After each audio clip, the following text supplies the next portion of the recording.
Some of these fads were relatively short-lived, but are still used to this day, like the Rubik's Cube. This short-lived nature of fads made it easier for the culture at the time to mold around it.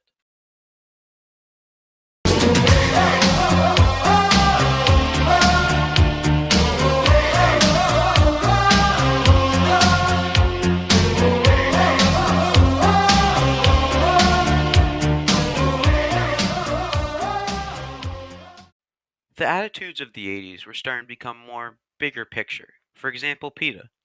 The people of the time were starting to realize that the Earth isn't fully ours, and we can't just do whatever we want with it. It was a time of not seen prior heightened awareness of what our place on this Earth is. Oh, Mickey, you're so fine, you blow my mind. Hey, Mickey, oh, Mickey, you're so fine, you blow my mind. Hey, Mickey, oh, Mickey, The clicks of the time were the titular ones that you think of when you hear the word click. There wasn't really a word for the groupings until the 80s, so it was easier than ever to identify with the group you belonged to. The cliques were as diverse as the culture was at the time. The jocks ruled while the nerds were thought of as lesser.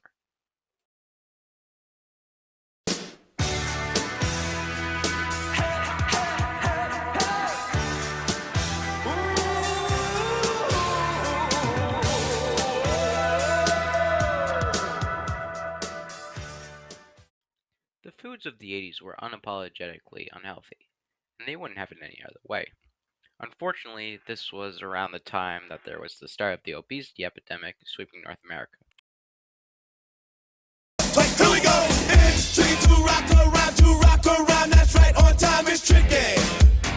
It's tricky. It's tricky to rock around. That's right, on time is tricky. Activities at the time were somewhat laid back, but also could be full of action. These activities were able to hone in on your interests and would be able to entertain for long periods.